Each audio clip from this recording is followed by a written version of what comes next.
A 9-year-old boy was dumping rubbish with his father at the Summerhill tip yesterday afternoon when he stumbled across the skull. The site manager notified the police, who then combed the area. The nearby area was cordoned off and an inspection was carried out of the rubbish. However, no other remains or bones were located. After conducting preliminary examinations of the skull, scientific police believe it could possibly be that of an Aboriginal adult who died some time ago. The skull could not be shown to the media because of the sensitivity surrounding Aboriginal remains. It will be sent to a specialist anthropologist tomorrow for further analysis. Police say there is little evidence at this stage to suggest how the person died. There's many possibilities, and many people have access to skulls for different research possibilities. And again, I repeat, if anyone has knowledge of actually dumping the skull or has seen someone dumping the skull sometime Friday afternoon, to come forward. Anyone with information should call Wallsend Police on 560 799. Simone Cobb, NBN News.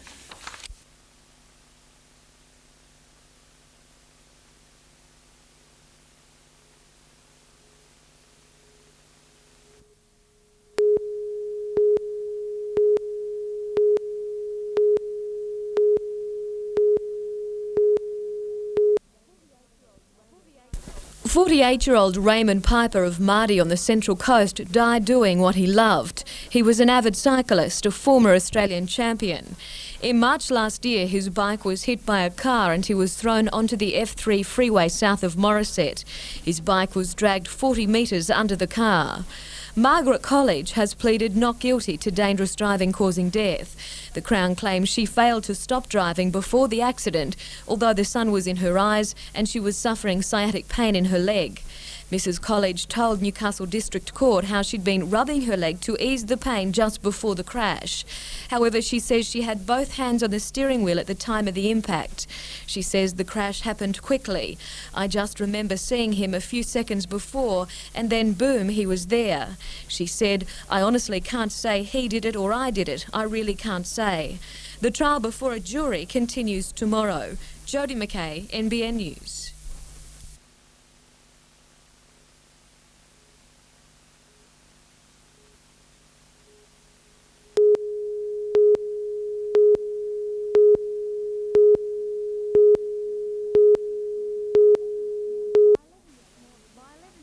By 11 this morning, Sideshow Alley was already packed with people keen to see the sights despite the ominous sky.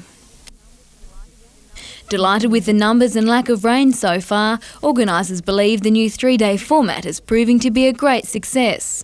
We believe that we have to be more commercially responsible, and to do that we found that we could condense 2 days into one, provide all the same sorts of entertainment and have all the types of exhibiting. With events spread over 3 instead of 4 days, this year's program is action-packed. Show jumping featured in the centre ring today, attracting top calibre riders from across the state. Newcastle Show has a very strong reputation in show jumping, and this year we have the likes of Johnny Fay, an Olympic rider of many years ago, Vicky Roycroft, another Olympic rider. Scores of pensioners made the most of half-price day, while school children and toddlers were fascinated with the ever-popular farm animals. Helping to celebrate the bicentenary, a new exhibit showing old film footage of Newcastle over the decades. Simone Cobb, NBN News.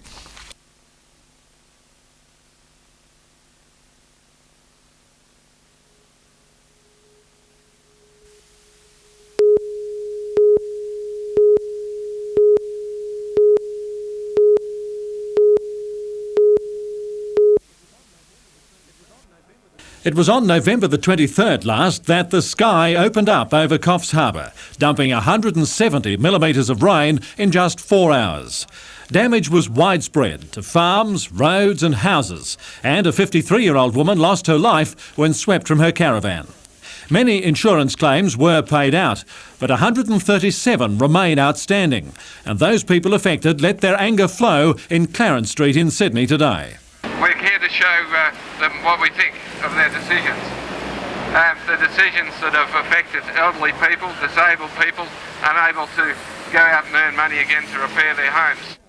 The argument centres around whether the damage was the result of storm or flood. While insurance policies cover loss caused by direct water penetration, such as through a damaged roof, they do not compensate when a property is affected by general flooding. Even so, it was expected that NRMA Insurance Committee board member Richard Talbot would move for an ex gratia payment to be made to cover the outstanding claims. The protesters boarded their chartered bus for home while the board meeting was still going on, and late this afternoon there was still no word on an outcome.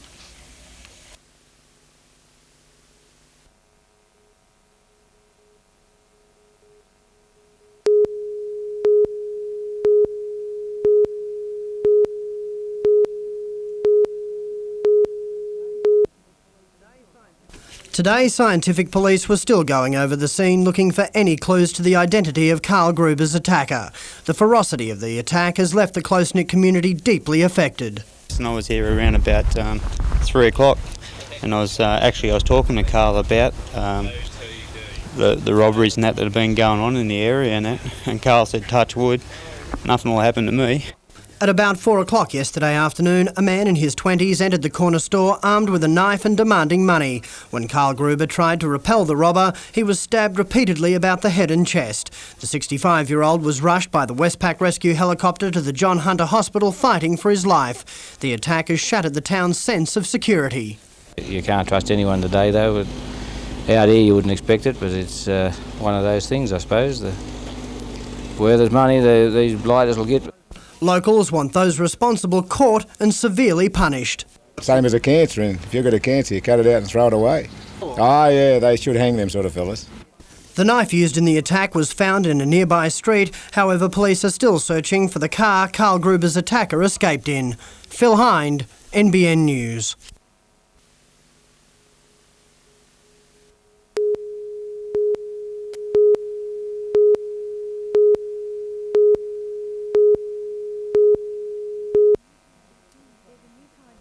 There's a new kind of tune flowing through the corridors of Newcastle's Conservatorium. It's the sound of contemporary music and it's catching on fast. Contemporary music for so long was not considered serious, but if you look around the marketplace today, the young kids are not going out to buy Mozart, they're going out to buy Whitney Houston. The Conservatorium's latest musical direction is being pushed by its newest voice teacher, Francine Bell, a veteran of French nightclubs, television variety shows and the New York stage.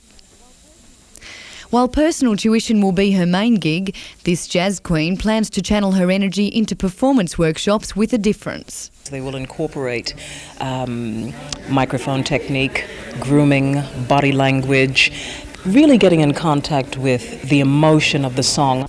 Francine will begin teaching this week. Vanessa Spark, NBN News.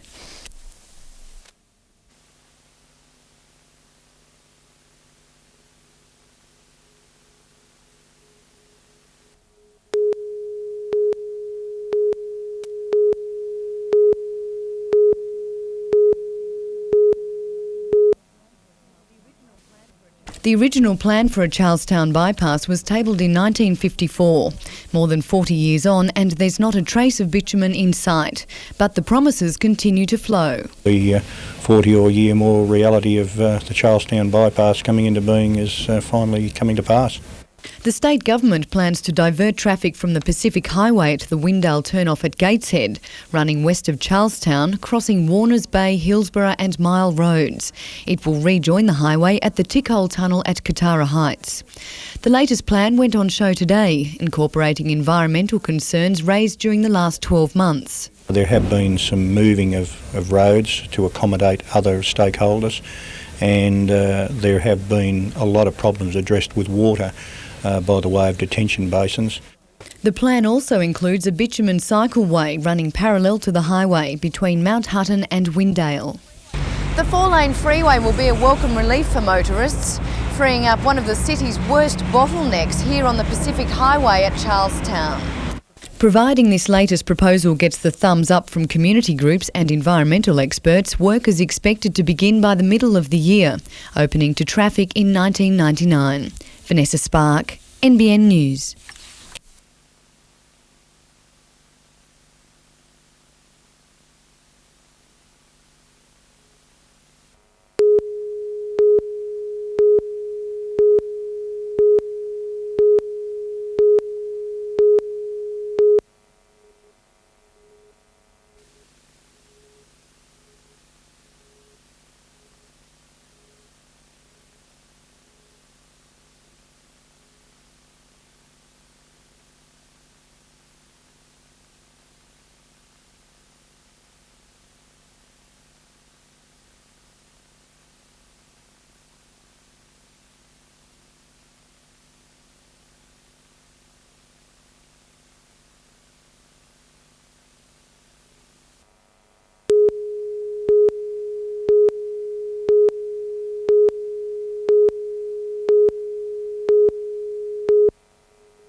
Newcastle Falcons players and officials were guests at a charity sporting luncheon in Newcastle today. Famous faces from the other sporting codes also there in a celebrity afternoon of sport. For the Falcons, the relaxing stops tomorrow. They play the Kings in a trial at Gosford. Damien Robertson, the first to push for that 10th spot on the roster. The younger kids have got to realise coming through that you've got to earn your position at this level. It doesn't just get handed to you. The Newcastle Wildfires play for first grade positions this weekend when they meet the University of New South Wales in Sydney. We've got a lot of things to sort out. We've got quite a number of players. I mean, there's 31 forwards for 16 positions in grade. So, the trials will be very important. And we'll be treating them that way, strictly as trials. And Belmont 16-foot Sailing Club host the Australian Championships this weekend. 44 starters from across the country are involved in the titles. Finals Sunday afternoon. Jonathan Upton, NBN News.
Some of the best livestock in the state was given a hero's welcome to Centre Ring, breeders proudly leading their prize-winning cattle.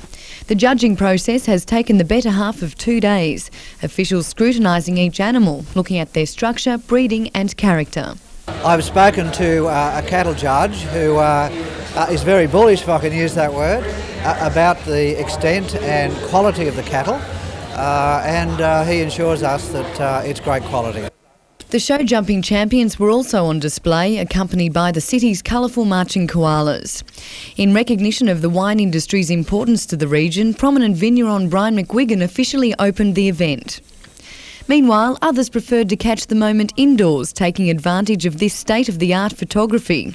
Each picture can be admired on a computer screen before the best shot is chosen and processed on the spot.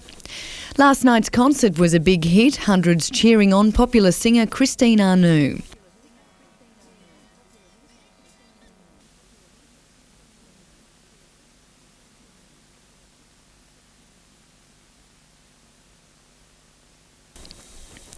Tonight's program will feature another parade, followed by an open-air concert featuring Golden Guitar winners Tanya Kernaghan and Tony Casadale.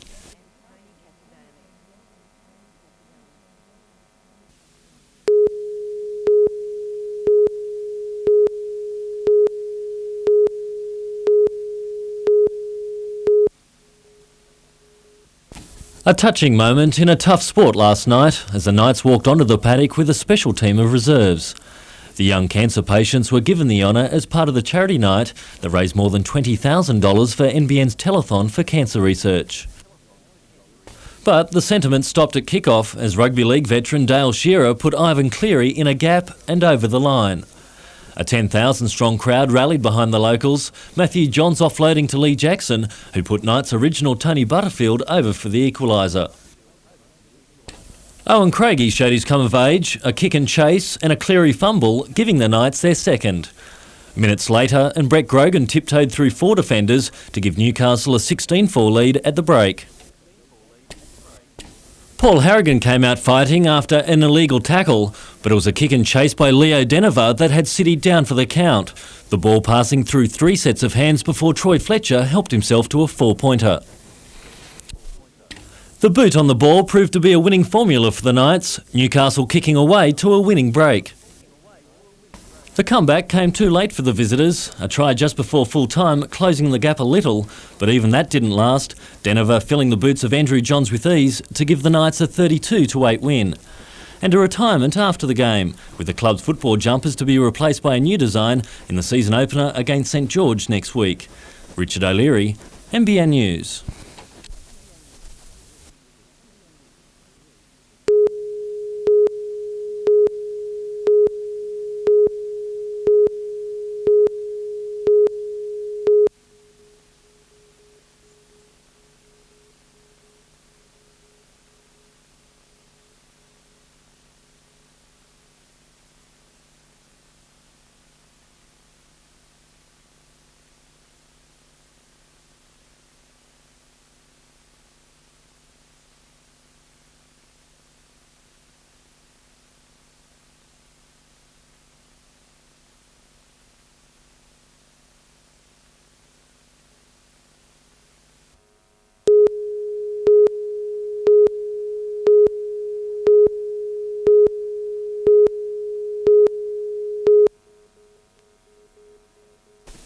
It was hailed as the world's best rust conversion product, the one Newcastle Regional Museum chose after detailed research.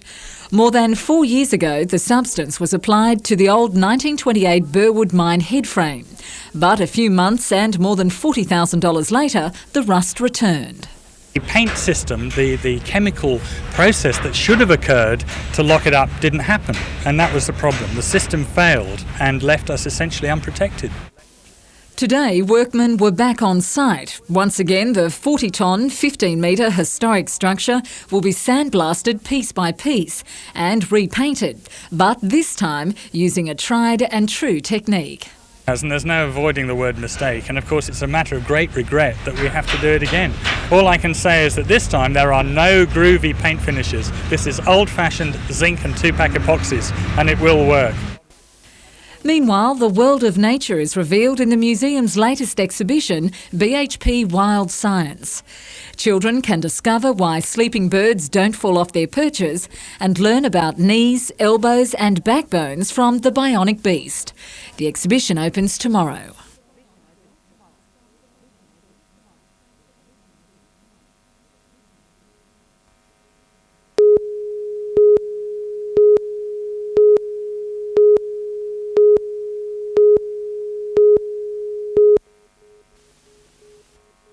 The police operation was to target Paul Green and Paula Nicole Fay. The DEA believed they were involved in a major cannabis distribution operation.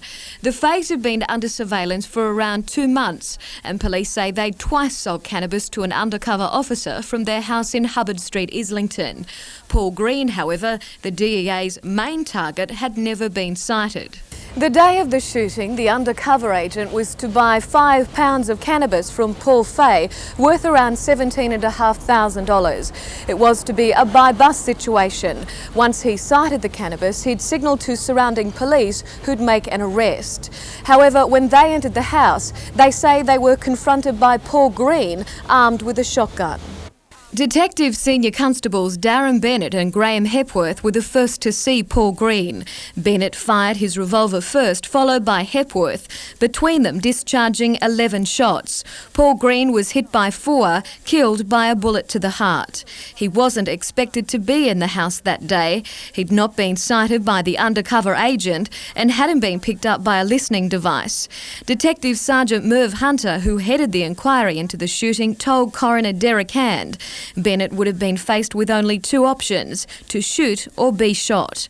The inquest into Paul Green's death continues tomorrow. Jodie McKay, NBN News.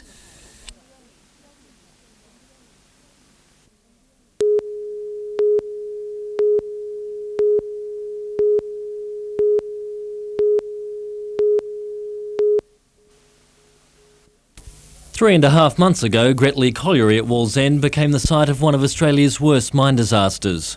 4 men were killed: Edward Badderham, John Hunter, Mark Kaiser and Damon Murray, all drowning after a wall of water flooded their underground shaft.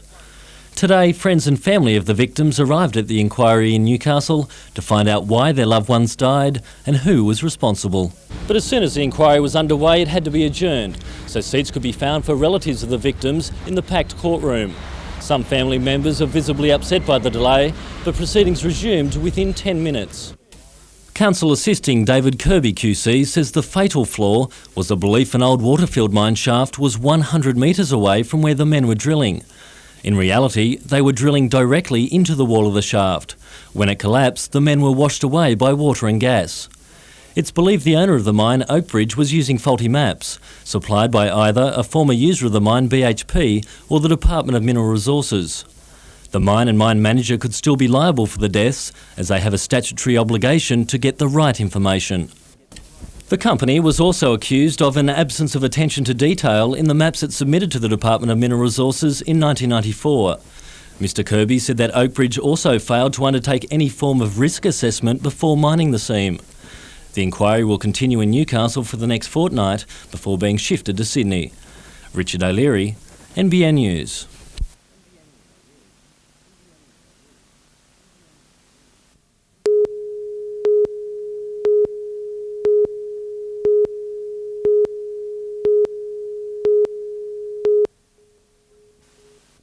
It's a $100,000 study that might save millions of dollars. A simple coloured map showing the water levels of the Patterson River over a century. Hundreds of locals from Woodville to Raymond Terrace provided anecdotal advice for the project. This was combined with historical figures to form the map. We've had a lot of vague evidence in the past, and this is going to give us better and more accurate information than what we've had before. Previous flood maps of the region were detailed and difficult to interpret. This plan clearly shows information such as water depth, speed of floodwaters, as well as safe and hazardous areas. Commissioned by Maitland, Dungog and Port Stephens councils, the project is designed to guide future development and identify obstacles that worsen flooding. We're hoping to be able to give information out to the public so that they can, when they're new into the area, they can understand where the flood's gone, what depth it's been.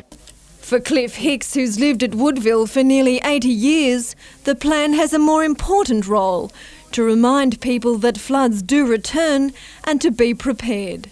Having lived here all my life, I can never believe the floods have gone away. They're just waiting to come back. The plans are available for public comment at Dungog, Maitland and Port Stephens councils, who'll then develop a comprehensive flood management plan. Sarah Griffiths, NBN News.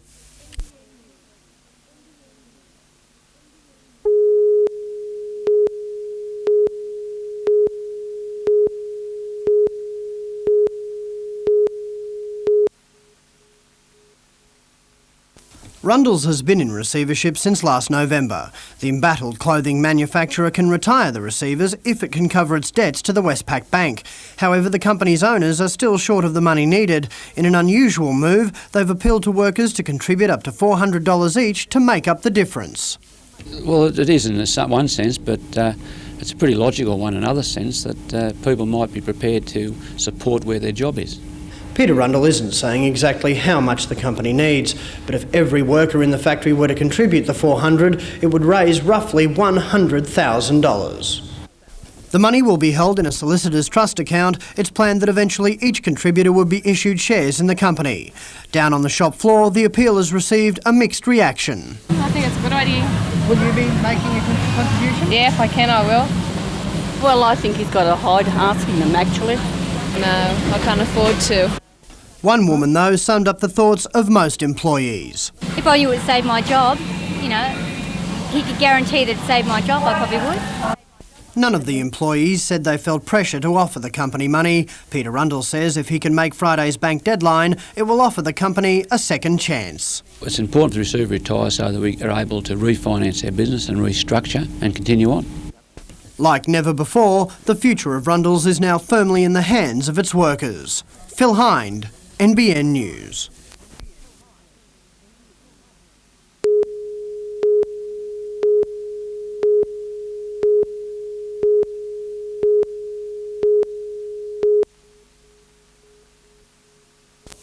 In a number of years, Dungog could become more than just a gateway to the Barrington Tops.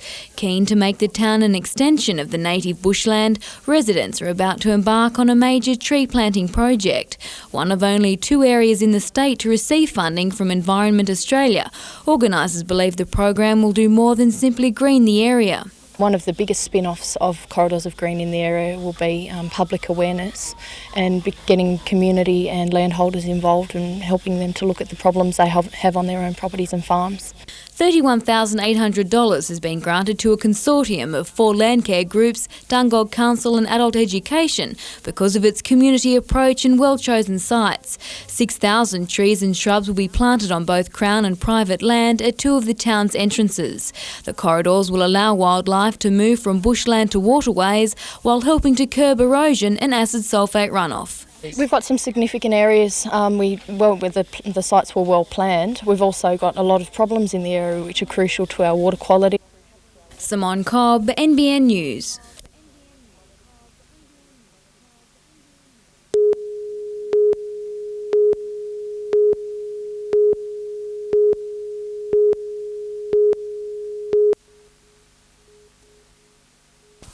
Linda Ward's broken ankle was the talking point of Australia's trip to New Zealand. In the second last test, the 26-year-old was doing a tag play at second base when she broke down.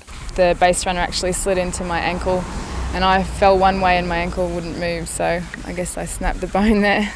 No problems for younger sister Natalie. The Atlanta Olympian overcame a shoulder injury to play in most of Australia's 15 games. The Aussies won 14, the Kiwis won.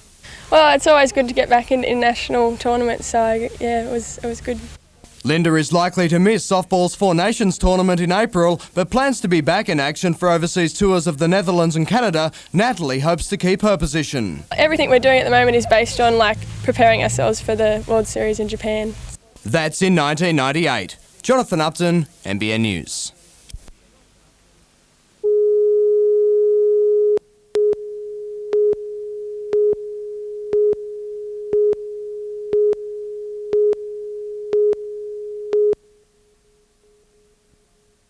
The Mayfield Rotary Club has a proud tradition of community service. Overnight, members took time out to learn the ultimate community service, saving lives, courtesy of another service group, Neighbourhood First Aid.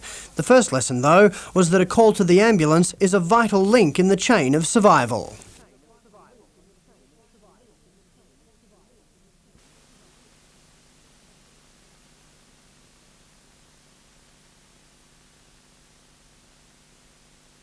The second lesson is that the better the CPR technique, the more chance of a revival when an ambulance arrives with a defibrillator.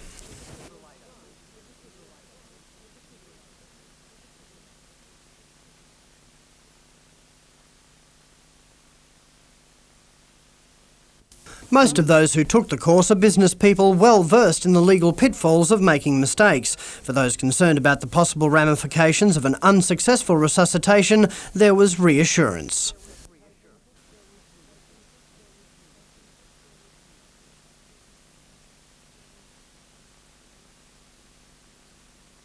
As a result of Project Restart, more than 30,000 people in the Hunter region are now trained in CPR. Phil Hind, NBN News.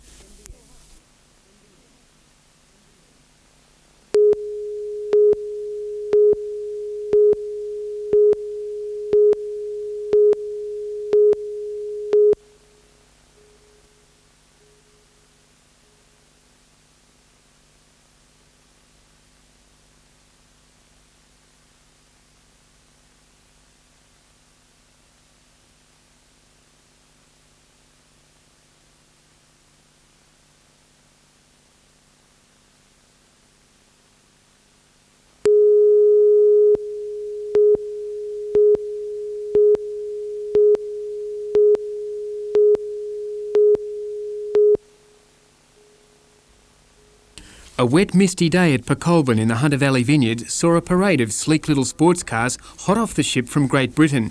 The Rover Group is conducting a try and buy tour of Australia, and orders for the new MGs already outstrip supply. You can open it up and she just goes. It's been phenomenal. I mean, people that weren't even born when MG finished in Australia are totally aware of what it is, what it's about. It's a fun sports car.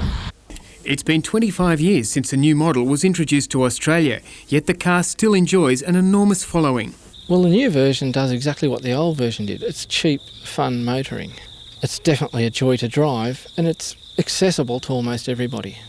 Priced from $45,000, the 4-cylinder mid-engined rear-wheel drive MGF comes in two models, the 1.8i and the more powerful VVC, both with ABS and airbags as standard. Ironically, the MG, once associated with silk scarves, waxed moustaches and the Battle of Britain, is now owned by German parent company BMW. The Germans might have lost the war, but they now own the MG. Yes, they do. Yes, they own Rover Group in total. Hasn't been a bad thing. They've injected a hell of a lot of capital over the last 2 years. MGF was actually well on the way to being put into production before BMW took over. So basically they've just footed the bill for production.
The meeting drew a large group of concerned community members, all determined to help ensure the proper protection of children within society. It's one of a number being held around the state by the Department of Community Services as part of a review of the Children Protection Act. We're looking really at a wide range of issues, not simply about care and protection as such, but also the licensing of childcare establishments and the regulation of foster care and group home or residential care, and also protecting children who work. The next public meeting is being held in Torres. Emma Siossian, NBN News.